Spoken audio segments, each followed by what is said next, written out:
Hi book lovers, welcome back to my channel. Today's video is a sequel, a part 2 to another video that I did a couple years ago. I think I made that video my first year on booktube, so it's been a little while and I've been wanting to go back to this certain topic where I pick my top favorite book from my favorite authors. I had to go back to that video to make sure I'm not doing any repeats today, and also to see if I wanted to change what I chose before. I still stand by what I chose though back then. Those top favorite books are still my top favorite books today. So if you want to go check out that video, I pick my favorite books from 16 of my favorite authors, and today I'm picking from 15 more of my favorite authors. Honestly, I had to cut this list short, so I'll probably eventually do a part 3 for this sort of series because I have a lot of favorite authors, okay? First on my list is an author that I was very surprised I didn't do my first round, because I'm sure you probably know how much I love her if you've watched any of my videos. It's Lisa Kleypas, and it's always so hard for me to choose one top favorite book from her because I love so many of hers.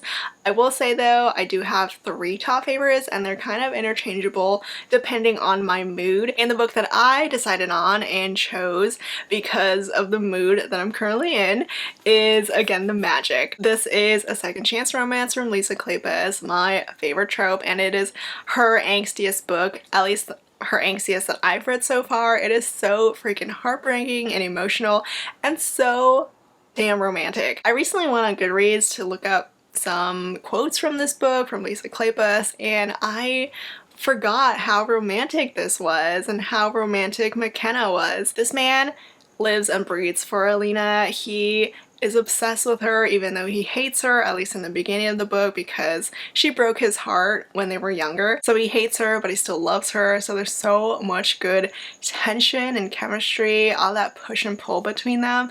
But like ultimately that love between them still shines even many years later. This book left me a mess when I read it. There's still this one scene that I always remember when I think about this book.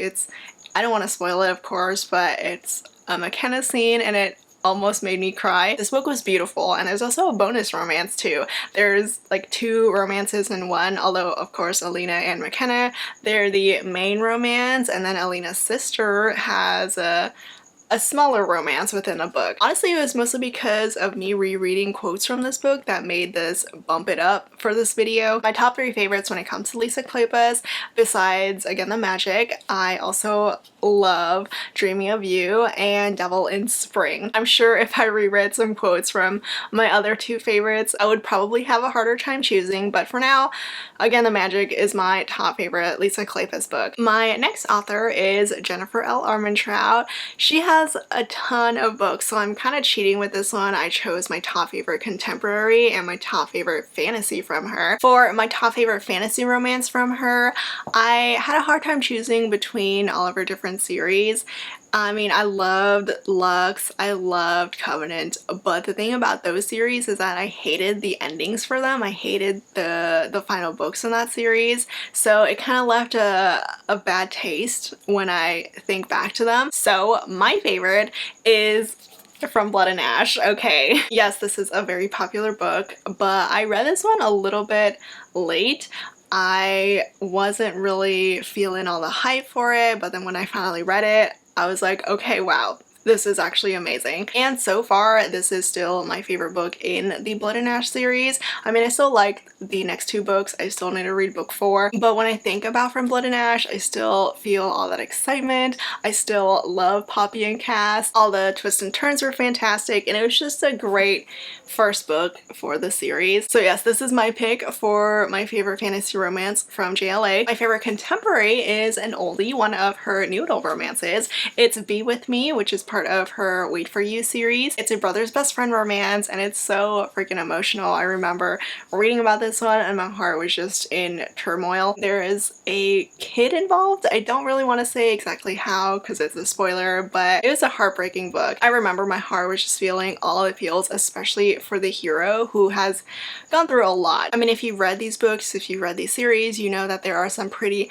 heavy topics within these books, so they get pretty angsty and emotional, but at the same time, the romances are so freaking sweet. So this one is easily my top favorite contemporary romance from JLA, though I will say it's been a long time since I've read one of her contemporaries, and she doesn't really release them anymore either, though I would love if she did. For another popular fantasy romance author, I have Laura Thalassa on this list, and I'm not gonna lie, I am torn between these two books that are both from the Four Horsemen series. My two favorites are War and Death. I mean, I like Pestilence, though Famine was a little annoying, but these two, oh my gosh, these two have my heart. War is basically the Four Horsemen version of Khal Drogo, so he's like a warrior, he's alpha, he's possessive, and he literally claims the heroine as his wife.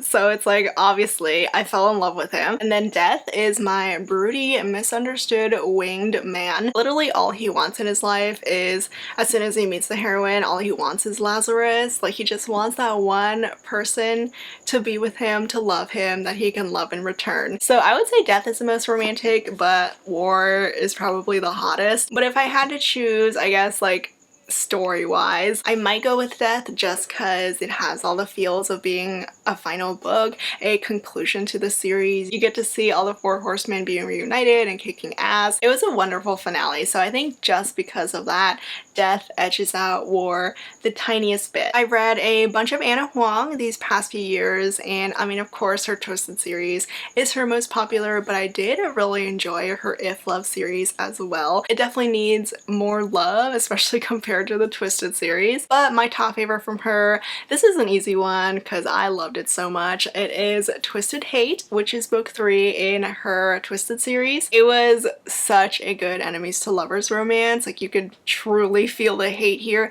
but at the same time, it didn't overwhelm the love either, because sometimes I do have an issue with enemies to lovers where they just hate each other too much. But here the enemies part was really hot, the chemistry was on fire, and the steam here was great too. Lots of good dirty talk. So this is Josh and Jules' book. This is a best friend's brother romance. Josh and Jules have pretty much hated each other since they knew each other, and then the start of their romance is them entering this sort of enemies with benefits relationship because they still hate each other, they still don't like each other, but they have some really hot sex. There is some groveling in this one too, which is always a plus for me, but the groveling here wasn't quite as good as the one from book 1 from Twisted Love. But still, overall, this one is my favorite of the series and my favorite book from Anna Huang. One of my favorite small town romance authors is Debbie Perry. She writes such good small town romances and romantic suspenses, but my favorite series of hers is easily the Mason Jar series with The Birthday List and Letters to Molly. These two books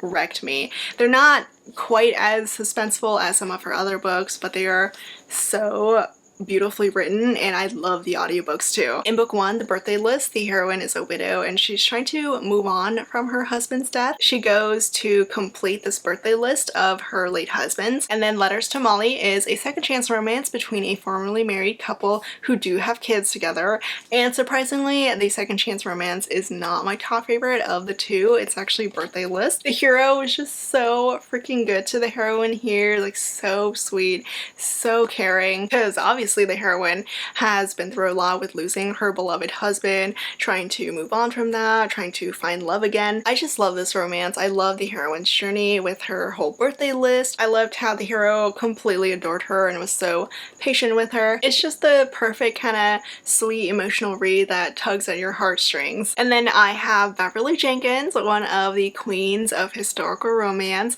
and my favorite of hers is still the very first book that I read from her. It's Indigo. I have the beautiful original edition with the stunning illustrated couple. It took me forever to find this, but I had to track it down because it's my favorite from Beverly Jenkins. Galen and Hester are perfection. It starts off with this classic historical romance trope where the hero is injured and the heroine has to take care of him in her house. And what makes this even more special with this book being set pre-Civil War, both the main characters, they work in the Underground Railroad, so they both work to free slaves. So there is a little bit of suspense when it comes to this book, but at its heart, it's such a beautiful romance. Galen absolutely worships the ground that Hester walks on, and she totally deserves it. They are both fantastic characters. I loved how possessive Galen was over Hester. He is such a charmer, he's such a smooth talker, like you cannot help but fall in love with him. So this book, honestly, it's iconic in historical romance. It is so freaking amazing. One big change since I uploaded the first part of this video series is that I fell in love with reverse harem romances, and there's been a lot that I've fallen in love with, and one of my new favorite authors since discovering reverse harem is Tate James. It's a little hard for me though to pick one top favorite book from her just because she writes series. She doesn't really do standalones, so I'm gonna cheat a little bit here. I'm just gonna choose my favorite series from Tate James, and it is the Guild Trilogy. I have these beautiful special editions that I got from this Australian book box, and I am obsessed with them. So it's a 3-book series. The first book is Honey Trap, book 2 is Dead Drop, and book 3, which is also the thickest book, is Kill Order. If I had to choose a favorite in this series though, it's a tie between books 1 and 2. I mean, I still love book 3, don't get me wrong, but books 1 and 2 were just the most powerful for me. So the series is not technically reverse harem, but it is MFM. There's only 2 guys, but honestly, my favorite part about the series is 100% the heroine, Danny. She is such a kick-ass, powerful heroine. She's a mercenary and she literally kills people and has no problem doing so. She's part of the secret guild organization. One of her heroes is also part of the guild, and then another hero is like a weapons arms dealer. They're all not good guys, basically. It's very much like an anti-heroine and 2 anti-heroes, but they are so cool together. Like, the series was just so cool, so fun and entertaining to read. They basically just kick ass and ask questions later. It's a fantastic series. If you want to read about mercenaries, if you want to read about killers who you also want to be BFFs with, you need to read this series. And then another reverse harem romance author that I fell in love with this year is Elle Thorpe, so I have to include her on this list. And my favorite book of hers, or at least my favorite series of hers so far, is the St. View Prison series, and my favorite book is probably book 1, which is Locked Up Liars, and I have this pretty foiled version of it. I love the characters here. We have May and her 3 heroes. We have her sister's ex-boyfriend, who was also framed for killing that sister, so he's sent to prison. We have Ro, who is one of the prison guards at that prison, and then we have Liam, who is the lawyer that May hires to get the other guy out of prison. So there's a lot in the series. There's a bunch of twists and turns. This book and the series keeps you on the edge of your seat. It's not insanely steamy. It's more slow burn, though we do get more steam in the later books, but I still loved it. I loved each of the heroes' romances, the progression of the romances with the heroine. Liam, the lawyer, is the sweetest one to May. Ro, the prison guard, he is the meanest. He is absolutely a jerk. And then Heath, the one in prison, is the most tortured of them all. It's a great series. It's so fun, especially if you love reverse harem and romantic suspense. Nikki Sloane is also another author that I completely adore. She writes some very, very steamy books, and my top favorite of hers is The Redemption, which is book 4 in the Filthy Rich American series.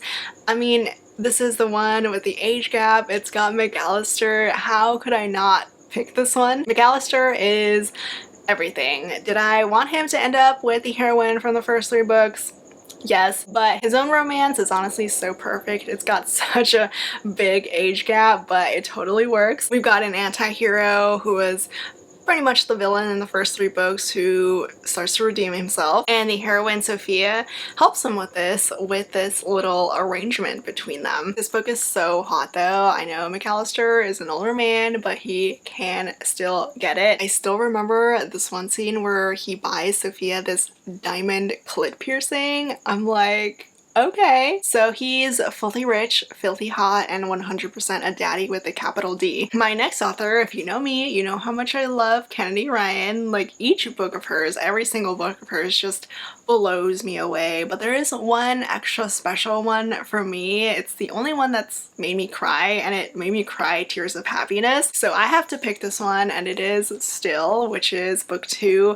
Well, technically book 3, but the second full-length book in her Grip book series. The series has a prequel novella and then 2 full-length books, and this is the last one. But this book still, it wrecked me in the best and worst way. It's got the ultimate high and the lowest of the lows. It's such an emotional roller coaster when you read this book. You would think with this book, with Grip and Bristol already having gotten together by the end of book 1, that this book is kind of, I don't know, kind of unnecessary, but it is so necessary. It's truly a stunning read. It's got a lot to do with miscarriages, with infertility, but Grip and Bristol and their love is just, it's everything. And then the scene with their wedding vows, that was the scene that made me cry. Like, I was so overwhelmed with how happy I was for these characters, how much I adored them, and just how perfect the writing was. It all just made me start to cry. This book is just perfection. I have to include Jessa Kane in this video because even though her books are wild, I still love them. She is an auto-buy author for me. Anytime she releases a new smutty novella, I have to read it. I do prefer her older releases compared to her newer ones. So my favorite Jessa Kane novella is Pound of Flesh. This one has got your classic over-the-top obsessed hero kind of romance, but everything about it just worked so well for me. The hero, he literally goes to jail for the heroine to save the heroine, and then once he gets out, he's basically like, now it's time to claim my pound of flesh in the form of the heroine. He is possessive and insane over her, but he also adores her too. There's also that little bit of panic towards the end where he messes up, so he does have to beg for forgiveness. But I've reread this novella so many times. It's one of my favorite ones to reread from Jessa Kane. And yes, I do reread Jessa Kane novellas. It's so good. I also have Ruby Dixon on this list for me to pick my top favorite from her, and this one was a little hard. I mean, she has a shit ton of books. I read a lot of books from her, a lot of different series, though I haven't read her newer ones in a while, but my favorite one, I'm probably gonna have to go with her fantasy romance series, her long-ass fantasy romance. The first one in the series, which is Bound to the Battle God. This book was slow burn perfection. I loved it. I had no idea what to expect when I went into this because obviously I had only read her shorter stuff, her alien romances, her sci-fi, her paranormal, and this was so different from her other books. It's not instant love, it's not really fated mates, it's about 600 pages and it is extremely slow burn, but it surprised me in the best of ways because I ended up loving it so much. It's such a wonderful fantasy romance. It's got so much action, adventure, and the slow burn romance worked so well. Like, if you love Mariana Zapata kind of slow burn romances, you'll love this slow burn romance. I did like book 2 in the series as well. Not so much book 3, but this first book, it's wonderful. I also have Talia Hibbert on my list, and this one was pretty easy for me to choose. At least it was easy for me to pick from the Brown Sisters series. I feel like everyone has a different favorite in the series, like it's all over the place, but my favorite is the first book, Get a Life, Chloe Brown. This book was just a joy to read. Like, I could not stop smiling when I was reading this one. It's adorable, it's got so much sweetness and heart, but it's also got some deeper moments as well. It's a rom-com, yes, like it will definitely make you laugh just because it's Talia Hibbert and I love her sense of humor. I love her writing style, but there's also so many parts that just make you feel. There's all these emotional moments that make you fall in love with Chloe and Red. Like, I love them so much. They are so adorable, and I love that Red was the kind of guy who looked like a bad boy. Like, he's got all these tattoos, he rides a motorcycle, like these iconic bad boy traits, but he's such a golden retriever at heart. So this book was wonderful. I still adore the other 2 books in the series, but this one is definitely my favorite. Stacey Reid is another favorite historical romance author of mine. I read a bunch of her books, especially in the past year, and it was a little difficult for me to narrow down my one top favorite because I've enjoyed so many of them, but I think I have to give it to When the Earl Met His Match. This is book 4 in the Wedded by Scandal series, which is one of my favorite series from her, and it's got, oh my gosh, this romance is so sweet. I mean, it's still hot because it's Stacey Reid, but I adore the main characters. We have a hero who is mute. He's the kind of hero who never wants to fall in love because he's experienced loss and he never wants to experience that again. So what does he do? He puts up an advertisement for a wife. He wants a mail order bride essentially, and the heroine sees this ad and she's like, what the hell am I looking at? So she starts this correspondence with him to call him out, chew him out, and this is how the book starts off, with this epistolary romance. These two communicate through letters. They don't really fall in love, but they definitely form this friendship, and then a very unconventional thing happens, which is that the heroine gets pregnant, and it's not the hero's baby, of course, since they've never met, but she's pregnant and alone, and she obviously needs a husband, so she's like, okay, fine, I will become your wife if you still need one. So it's a marriage of convenience too, and you get to see the main characters learn how to communicate since he is mute. It was a wonderful read. I adored it, so I have to go with this one as my top favorite Stacey Reid book. And then finally, the last author on this list is one of my favorite dark romance authors, who is Pam Godwin. She writes some very dark books. Like, some of them I've had to put down because they were a bit too much for me at the time, but my favorite of hers is an easy one. This book blew me away. It was something so different from what she'd written before, but it was still very much a Pam Godwin book. It's her historical romance, her historical pirate romance, Sea of Ruin. I remember being so excited